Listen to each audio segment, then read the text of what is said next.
पैशांनी विव्हळणाऱ्या माणसांवरती लेप लावता येतो हा भ्रम आहे. एखादा माणूस रक्तबंबाळ झाला असेल तर त्याला तिथल्या तिथे औषधोपचार आणि प्रेमाची गरज असते, त्याला विचारपूस करण्याची गरज असते. आज मणिपूरमध्ये अनेक हत्या झाल्या, महिलांना नागडं रस्त्यावरती फिरवलं गेलं, त्यांच्यावर बलात्कार झाला आणि त्यांना बघायलाही कोणी गेलं नाही. आता परिस्थिती थोडीशी निवळली, त्याच्यानंतर कोण जातं याला काही महत्त्व नाही. महत्त्व तेव्हा होतं जेव्हा लोकांवरती अन्याय होत होते, लोकांवरती बलात्कार होतं, ते आदिवासी समाजावरती नव्हतो न भविष्य ते असा अत्याचार चालू होता. आता ह्याच्यावरती काही चर्चा करण्यात पण अर्थ नाही. परिस्थितीची गांभीर्य ओळखून हे तेव्हाच करायला पाहिजे होतं, आज करण्यात काय अर्थ आहे. नेपाळची परिस्थिती बघता कुठेतरी पाऊल टाकले काय अगोदर देखील बैठका नेपाळच्या परिस्थितीमध्ये आणि या परिस्थितीमध्ये खूप अंतर आहे, पण आपण संवेदनशील असलं पाहिजे.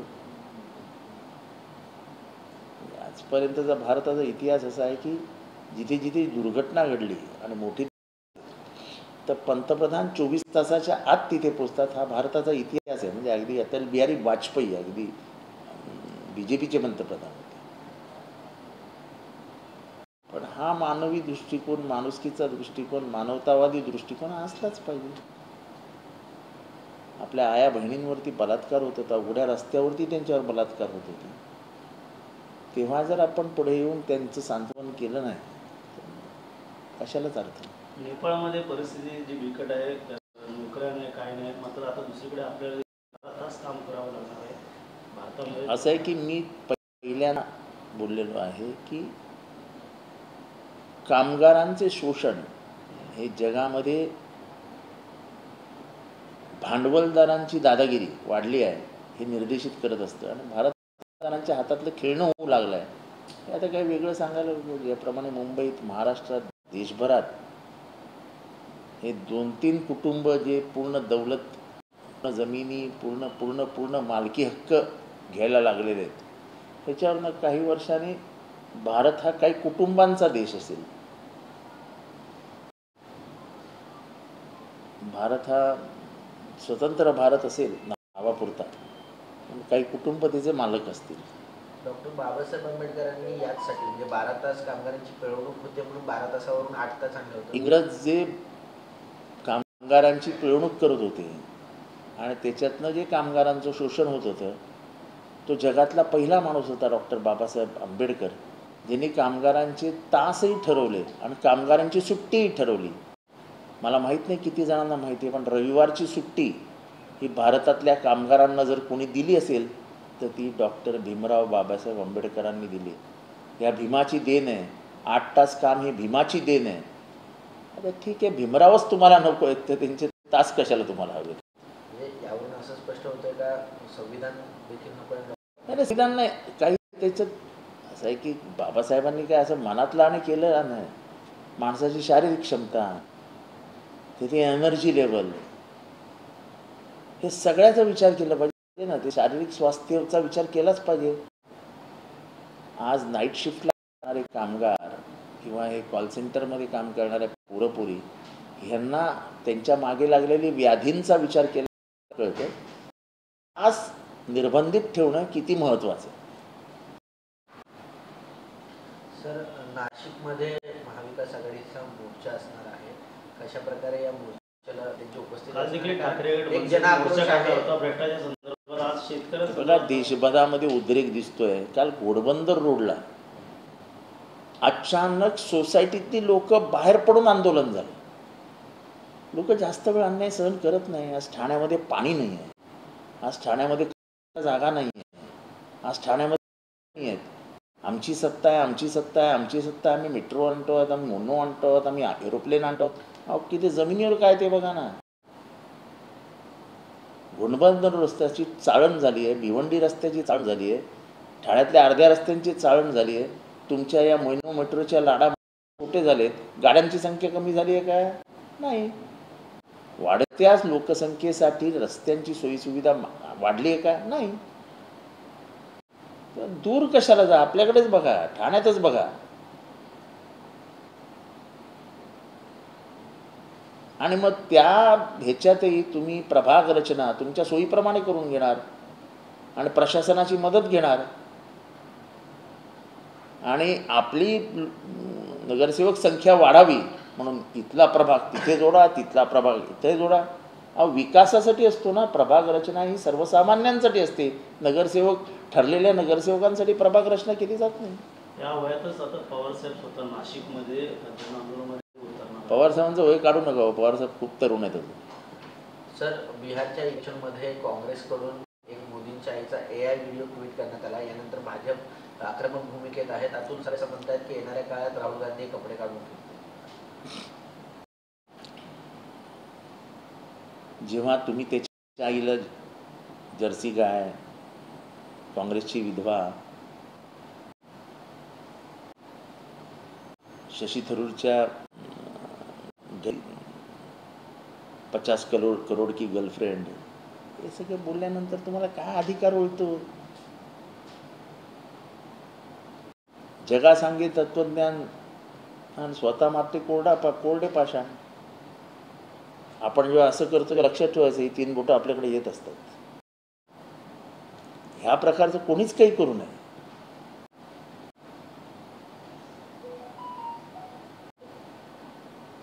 दुसरं मी महत्त्वाच्या विषयाकडे येतोय म्हणजे डोंबिवली, दिवा, शीळ इथे पाडल्या जाणाऱ्या इमारती. सरकारने याच्यावर भूमिका घ्यायला हवी. दररोज बिल्डरनी उठायचं, लोकांना जमा करायचं, त्यांना रस्त्यावर बसवायचं, हे काही योग्य नाही आहे. ह्या बिल्डिंगी एका रात्रीत उभ्या राहिल्या का? जर कायदा होता की बिल्डिंगी बांधूच देऊ नका, तर ह्या कायद्याचं उल्लंघन कोणी केलं आणि उल्लंघन केल्यानंतर काय कारवाई झाली? गोरगरीब माणसांनी आपलं सोनं नाणं सगळं गहाण ठेवून या इमारतीत घरं घेतली. मग त्या डोंबिवलीच्या 62 इमारती असो, दिव्यामधली आनंद पार्क असो किंवा मग शील टायगर परिसरातल्या इमारती असो, सरकारला भूमिका घेणं भाग आहे. याची 3 उदाहरणं देतो आम्ही सत्तेत असताना. एकदा संपूर्ण ठाण्यातल्या बिल्डिंगी पाडण्याचा निर्णय झाला, अनधिकृत बिल्डिंगींवरती हातोडा चालवायचा निर्णय झाला. मला आजही आठवतं की आजचे डेप्युटी चीफ मिनिस्टर, माजी मुख्यमंत्री एकनाथ शिंदे साहेब यांच्या नेतृत्वाखाली तेव्हाचे राजन विचारे, प्रताप सरनाईक हे सगळे पवारसाहेबांना भेटायला आले. मी स्वतः ती मीटिंग ऑर्गनाईज करून दिली होती. आणि तेव्हा पवारसाहेबांनी, डोंबिवलीचेही आमदार होते, की एकाही बिल्डिंगला हात लावू देणार नाही, राहता घरातनं आम्ही कोणालाच बाहेर काढणार नाही. मला आज आठवतं की जेव्हा लकी कंपाऊंड पडली होती तेव्हा शीळपासून मुंबऱ्यापर्यंत सगळ्या बिल्डिंगी पाडण्याचा धडाका महानगरपालिकेने सुरू केला. आम्ही रस्त्यावर उतरलो आणि एकही बिल्डिंगीला हात लावू दिला नव्हता. बिल्डिंग नाही, पण जेव्हा एखादा माणूस एका घरात राहिला जातो ते घर वाचवण्याची जबाबदारी आमची आहे. आणि मायबाप सरकारने लोकांची छप्पर जात असताना चुपचाप बसून राहणं सरकारला शोभत नाही. भूमिका घ्यावी लागेल. आणा ना 25 पर्यंत क्लस्टर आणा, सुरक्षित करून टाका सगळ्यांना. आमची उघड भूमिका आहे.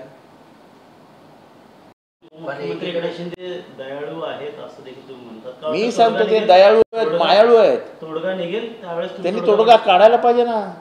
त्यांनी तो काढायला पाहिजे. नुसतं बोलून वाचवतो त्याच्याने काही होणार नाही. कारण का कोणीही माणसं आपल्या अंगावर घेणार नाहीत. हायकोर्टाचा निर्णय आहे तो. आणि किती दिवस लोक रस्त्यावर येतील, त्यांच्या पोटापाण्याचा प्रश्न आहे. मला आठवतं हायकोर्टाचा निर्णय झाला होता, 35,000 झोपड्या पाडणार होते पलीकडच्या बाजूला कळव्याच्या. आम्ही सकाळी 6 वाजता रस्ता रोको सुरू केलं. 11 वाजेस्तोवर अख्खा भारतातल्या सगळ्या रेल्वे बंद पडल्या आमच्या रस्ता रोकोमुळे. म्हणजे झोपड्या वाचल्या. काही ठिकाणी रिस्क घ्यावी लागते, सत्तेच्या विरोधात जावं लागतं. आम्ही उदाहरणं का देतोय तर आम्ही सत्तेत होतो आणि सत्तेत असताना सत्तेच्या विरोधात जाऊन, सिस्टीमच्या विरोधात जाऊन आम्ही लोकांना मदत केली आहे.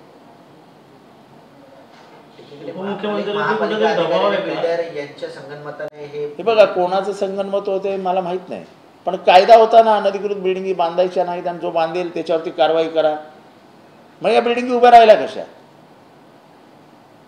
तेव्हा आम्ही बोंबलून सांगत होतो की होऊ देऊ नका, होऊ देऊ नका, होऊ देऊ नका. कोणी लक्षच दिलं नाही. शासन तेव्हा झोपलं होतं. आज जेव्हा गोरगरीब माणसं बेघर होत आहेत, पण नाही बघू शकत हे. आणि इथे ताराचकाची पाळमुळं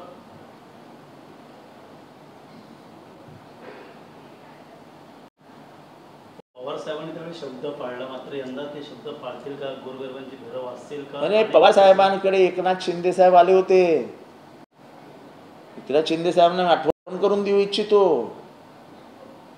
आणि तेव्हा पवार साहेबांनी शब्द दिलेला की काळजी करू नका, एकही बिल्डिंग पडणार नाही. आणि एकही बिल्डिंग पडली नव्हती.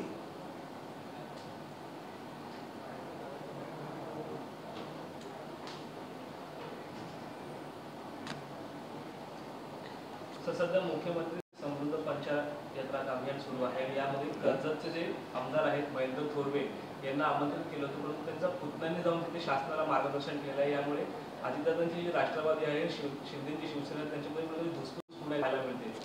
तर कोणी कोणाला कोणाची खुर्ची कोणावर कोणीही बसतं, काय मोठं आहे. अनेक मंत्र्यांच्या जागी त्यांचे PA जाऊन बसून मीटिंग घेतात. आता सिनियर IAS ऑफिसर म्हणतात. ते हसत हसत म्हणतात की म्हणाले जितेंद्र आव्हाडची काय परिस्थिती आली, मंत्री राहायला बाजूला, मंत्र्याचा PA येतो आणि मीटिंग घेतो. म्हणजे आता आम्ही ऐकायचो कोणाचं, मंत्र्याचं की मंत्र्याच्या PAचं? मी नावासकट सांगू शकेन, त्याच्यात जायचं नाही.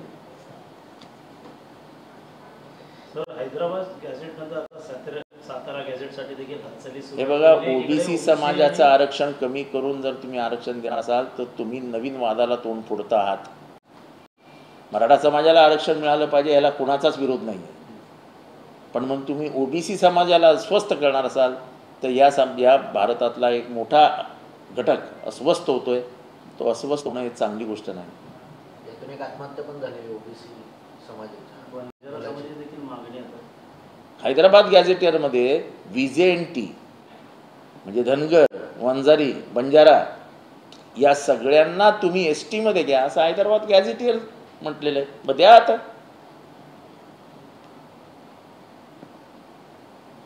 जर गॅझेटियर लागू करणार असेल तर सगळ्या समाजाला लागू करा. चुकीचं काय मागू? आम्ही थोडी चुकीचं मागतोय. हैदराबाद गॅझेटियर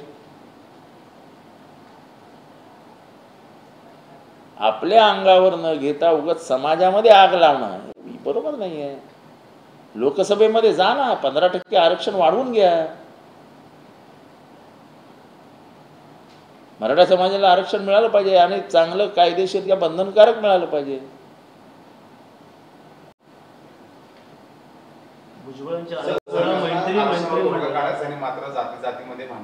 यांना कुठल्याही आरक्षणावरती तोडगा काढायचा नाही. ह्यांना फक्त जाती जातीमध्ये भांडण लावायचं आहे. हे जे परंपरेने 5000 वर्ष या भारतात जी दुफळी होती, जी एक जातव्यवस्थेची भिंत होती, ती भिंत परत एकदा उभी केली जाते. जातव्यवस्था अजून मजबूत केली पाहिजे. जातव्यवस्था धुळीला मिळाली पाहिजे. हे स्वप्न डॉक्टर बाबासाहेब आंबेडकरांनी बघितलं होतं. त्यांचं स्वप्न धुळीला मिळतं. सर, ऑपरेशन सिंदूर राबवलं, भारत पाकिस्तान आता पुन्हा एकदा सामना होताना पाहायला मिळतोय. उद्धव ठाकरे असं म्हणाले की पैशांसाठी तुम्ही सामना नाही, पण मला त्याच्यावरती काहीच बोलायचं नाही आहे. ज्यांनी आयुष्यभर भारत विरुद्ध पाकिस्तान या मॅचसाठी राजकारण करून मतं घेण्याचा प्रयत्न केलं, आज तेच मॅचमध्ये सहभागी होत आहेत. त्यांचा चेहरा काय आहे हे भारताला दिसतंय. आता एकीकडे पाकिस्तानच्या विरोधात भूमिका घ्यायची आणि नंतर भारत आणि पाकिस्तानची सामना देशाला म्हणजे पहलगामचा हल्ला असो किंवा कुठलाही हल्ला असो, आपण दोष कोणाला देतो? पाकिस्तान.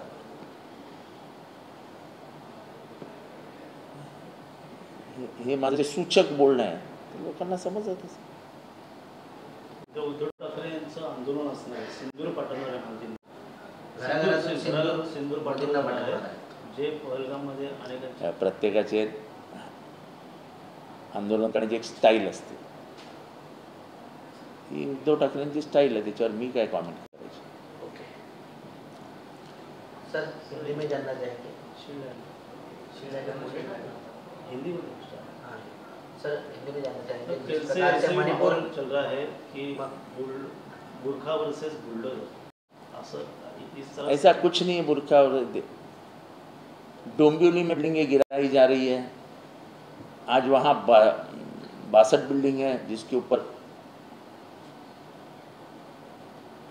संकट मंडरा रहा है। दीवा में बिल्डिंग है, शील टाइगर में बिल्डिंग है।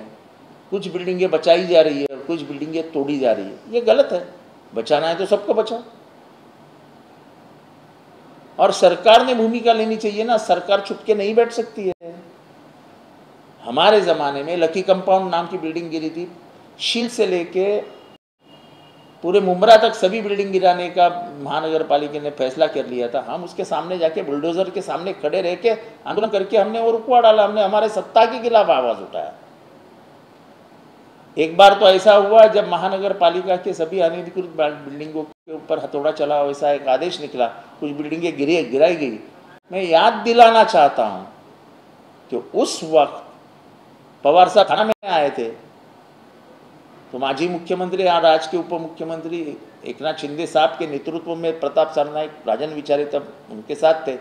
ये तीनों जाके पवार साहब को मिले थे। डोंबिवली के भी आमदार आए थे कि साहब कैसे भी करके बिल्डिंगें मत गिरने दो। तब साहब ने वादा किया था एक भी बिल्डिंग नहीं गिरी और हमने बिल्डिंग नहीं गिरने दी थी। हाईकोर्ट ने एक निकाल दिया था कि कलवा ईस्ट पूर्व विभाग की सब झुग्गी झोपड़ियाँ तोड़ दो।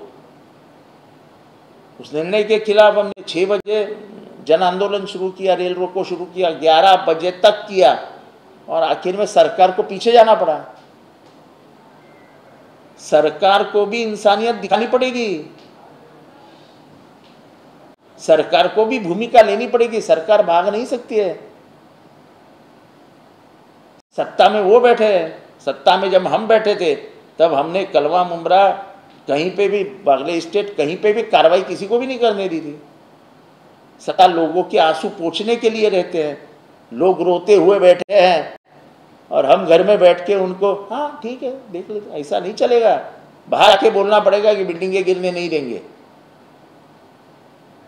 बिल्डिंग क्या लोगों ने बनाई है क्या? जब तुम्हारा कानून है कि बिल्डिंगें बनाने मत दो तो ये बनाई किसने इतनी बिल्डिंगें? क्योंकि शासन का कोई कंट्रोल ही नहीं है। शासन की जिम्मेदारी है। अगर कानून का पालन कोई करता नहीं है तो उसके ऊपर कार्रवाई होनी चाहिए। जो गरीबों ने अपने घर का जेवरात बेच के, जमीनें बेच के, पैसे निकाल के घर लिए है, उनके घर जब टूट रहे हैं तब खुले आंखों से ये सरकार देख नहीं सकता है। जिस प्रकार से देखा जाए महापालिका के अधिकारी हो या बिल्डर हो, इनके तरफ से ये बिल्डिंगें बार बार बनाई जाती है, लेकिन जब घर लेने के बाद 18 सालों बाद ये कार्रवाई को सामने आना पड़ता है। तत्कालीन जो अधिकारी है उनके ऊपर कोई कार्रवाई नहीं की जाती है। देखो ऐसा है, ये बिल्डिंगों की बात करते हैं। ये उर में इतने बड़े बड़े बंगले बन रहे, क्यों उसकी तरफ ध्यान नहीं देते?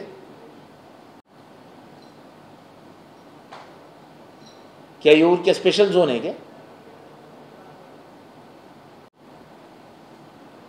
वन खाते यानी जंगल जमीन अपने ताबे में लेके लोग उसके ऊपर कब्जा कर रहे हैं। वन अधिकारियों की दिखाई नहीं दे रहा है। हमने यह सवाल विधानसभा में पूछा। हमें विधानसभा में आश्वासित किया गया है कि कार्रवाई करेंगे। कहां है कार्रवाई? गरीबों की जान क्या जान नहीं होती सेठ? वो क्या मरने के लिए पैदा हुए क्या?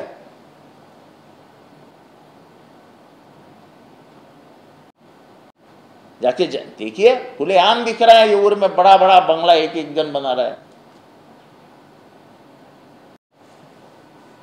जब आज की सरकार में जो बैठे हैं उप मुख्यमंत्री एकनाथ शिंदे ने, इन्होंने आकर पवार साहब से मिले थे। उन्होंने शब्द का पालन करते समय सरकार मैं उनको याद दिलाना चाहता हूं, जरा शिंदे साहब याद करिए वो दिन जब पवार साहब ने आपको आश्वासित किया था कि डरो मत, एक भी बिल्डिंग गिरने नहीं दूंगा। तब डोंबिवली के भी आमदार थे। डोंबिवली के आमदार को तो मैं लेके गया था पवार साहब के पास। जब पवार साहब जैसा नेता आके थाना के बिल्डिंगों के बारे में बयान करता है और एक भी बिल्डिंग गिरती नहीं है, तो क्या ये उदाहरण नहीं है? लोगों को मालूम नहीं है। जब सत्ता में कोई बैठा रहता है उसका अधिकार का इस्तेमाल करके उसने जो गरीब लोग रो रहे हैं उनके आंसू पोंछने का काम किया चाहिए। वो माए बाप है, सत्ता उनके हाथ में है। हम मांग कर सकते हैं, लेकिन उन मांग को पूरी करने की जिम्मेदारी अगर किसी की है तो सरकार की है। सरकार चुप नहीं बैठ सकती, मजा नहीं देख सकती सिर्फ बैठ करके। क्लस्टर में आने वाले समय में लो ना, 2025 तक क्लस्टर लागू करो। आपको कौन रोकता है? किसने रोका है आपको? पर आज बच्चे स्कूल नहीं जा रही हैं, माँ बहनें अनाज नहीं पका रही, रास्ते पे आके बैठ गई है। किस दिन की राह देख रहे हो? जब पूरा इलाका जल जाएगा। बारिश का समय है सर, बारिश का समय है। तो पिछले वक्त सरकारी बाबू जो अभी के डिप्टी सीएम है उन्होंने सभागृह में देखो, मेरे पहली चीज ये है कि 1 जुलाई से लेके सितंबर के आखिर तक यानी अक्टूबर 1 तक एक भी बांधकाम नहीं गिरना चाहिए, ऐसा सरकारी आदेश है। तो फिर ये बांधकाम कैसे गिर रहे हैं? क्यों गिराए जा रहे हैं? कुछ बिल्डिंगों को आप बचाते हैं, जैसे डोंबिवली में कुछ बिल्डिंगें आपने बचा दी। क्या उधर रहने वाले इंसान है और यहां रहने वाले इंसान नहीं है क्या? कितने दिन जात पात धर्म की राजनीति करोगे और किस स्तर पे जाके करोगे? इतनी भी बद्दुआएं मत लो, इतनी भी बद्दुआएं मत लो। दुआएं बहुत काम में आती है, लेकिन बद्दुआ का असर उतना ही गंभीर होता है। सर, जिस प्रकार से देखा जाए मणिपुर में जिस प्रकार से, चलो भाई, अच्छा हुआ कि उनको वक्त तो मिला। मुझे अगर जख्म होती है तो माँ पहले आके उसको ऐसा करती, हल्दी लगाती है। 4 दिन के बाद माँ भी आए तो जख्म तो गई। माँ बाप सरकार खुले देख रही है कि महिलाओं पे रास्ते पे बलात्कार हो रहा है, रास्ते पे नंगी करके, कोई कुछ बोलने को तैयार नहीं। कितने लोग जल गए, कितने लोग मारे गए, सरकार की कोई भूमिका ही नहीं थी। सरकार नाम का कोई किसी का अस्तित्व ही नहीं दिख रहा था। आज जाएंगे तो जख्म भी नहीं दिखाई देंगे। जख्म अब यहाँ है और वो जख्म जिंदगी भर के लिए रहेगी। क्या प्रयास है मोदी जी का कि 7,000 मुझे नहीं मालूम कि वो क्या प्रयास। देखो, ऐसा है, पैसा हर जख्म का मलहम नहीं होता है। प्यार नाम की बहुत बड़ी चीज होती है जहाँ संवेदना दिखती है। अगर प्यार और संवेदना ही नहीं दिख रही है तो पैसे से क्या उसकी खाक मिटाओगे? लेकिन 7 महीने बाद अभी जा रहे हैं, इस प्रकार से विरोध दर्शाया जाएगा मणिपुर में। वो ऐसा है, वो उधर क्या होगा मुझे पता नहीं।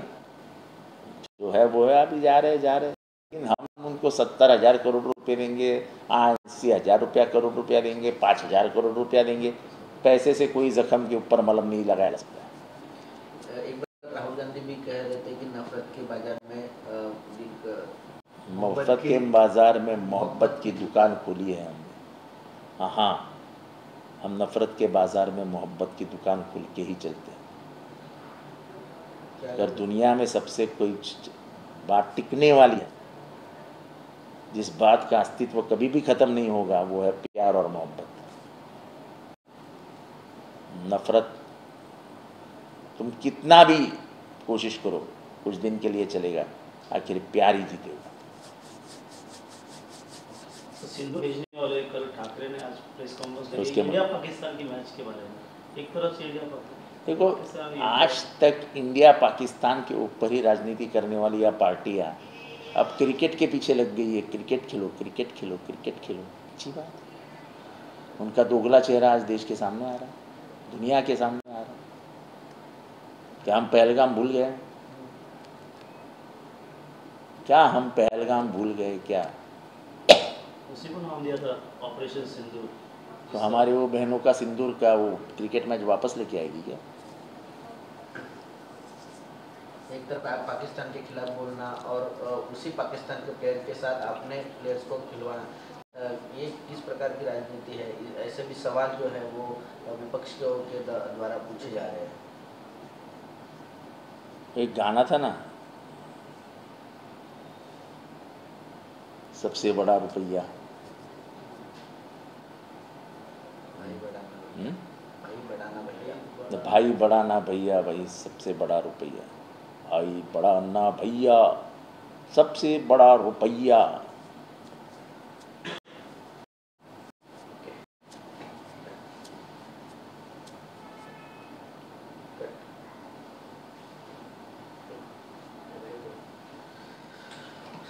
मला हिंदी द्या. हिंदी देतो ये जी वगैरह